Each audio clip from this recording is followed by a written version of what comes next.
hours. First, we will listen to the reports and comments of the topic coordinators, and we will do it in two groups. First, the education topic, then the water science topic, then the professional associations, followed by a debate, and then we go over to the second part, data for all, and the water and culture.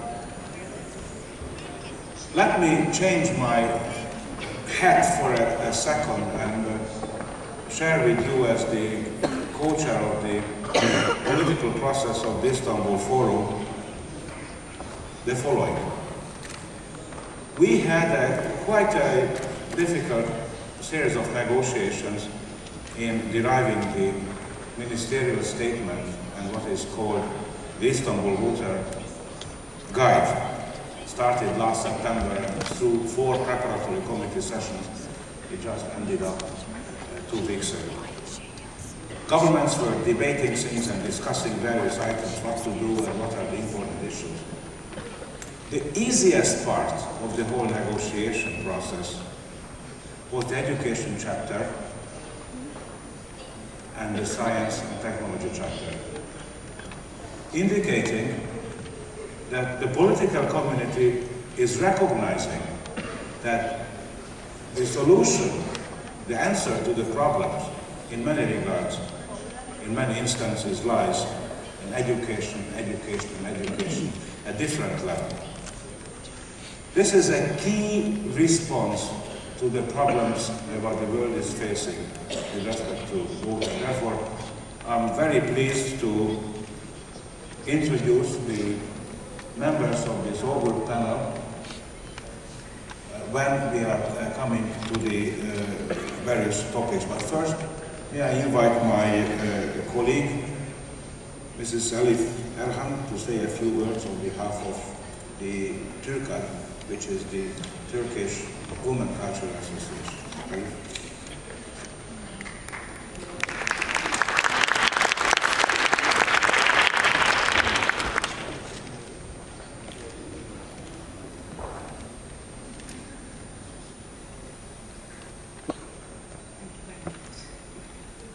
Welcome, everybody. I'm one of the representatives of TÜRKAD, Turkish Women Cultural Association. We are actually honored to take part in this magnificent 5th World Water Forum. We have been included to the Water Forum as a first time and have the possibility to work, to cooperate with UNESCO IHP, which has an extraordinary experience on water-related issues, especially on education. The topic coordinator under Theme 6, far from very well-known organizations, has been showing a great effort under the titles of the related water issues. TÜRKAD mainly does the projects on education, knowledge and capacity building for social and cultural issues. Culture, which means for us to live what we learned. TÜRKAD, as a non-profit organization, and during this forum did not have any funding or was not supported by any organization.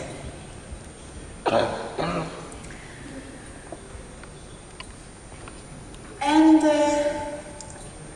maybe just I would like to remind, I would like to just a small remind from my teacher what she says. She says, for Turkish people, culture is like a hand, one hand. And this hand actually consists 5 different fingers, different from each other. And when we combine them together, when we combined all these different fingers together, then it shows beautiful. Then it just symbolizes beauty in Turkish culture. So just I would like to express this, and I will give the word to my colleague, to Andras. Thank you very much.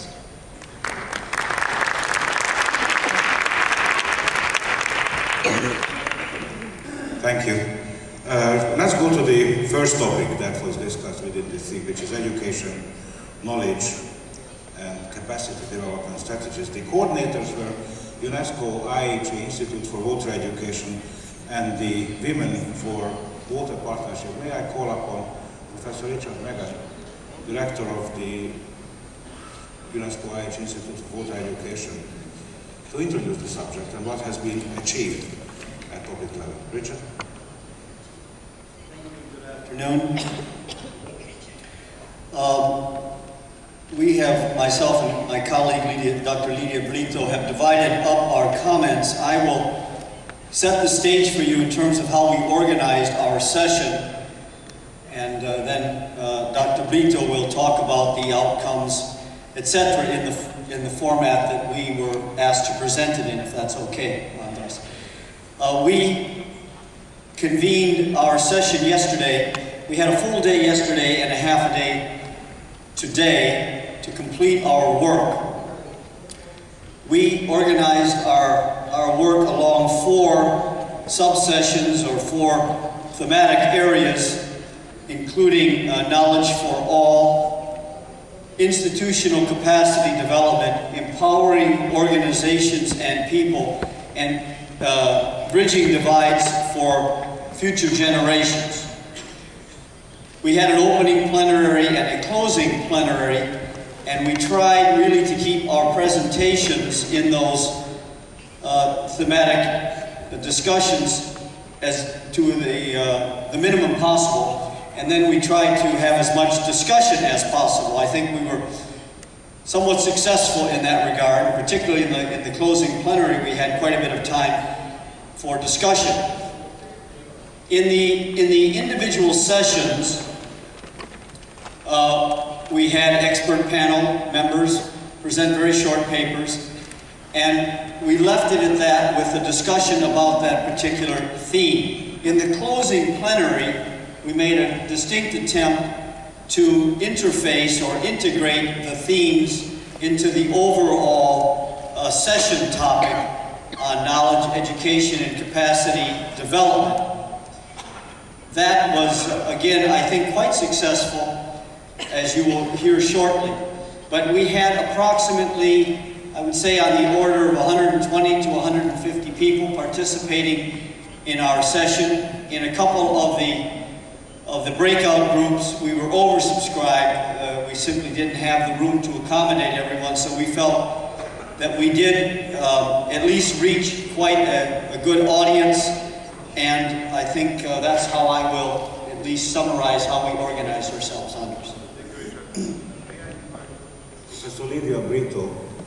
Lidia was formerly a Minister of Science and Technology in Mozambique, and currently she went back to the real stuff. She's a professor.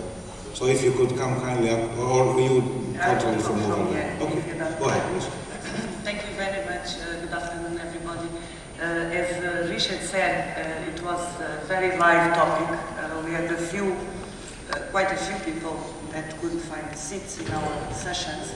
And really, it comes back to this first trend that we just put in the screen, that clearly there is an increased interest in capacity development at all levels.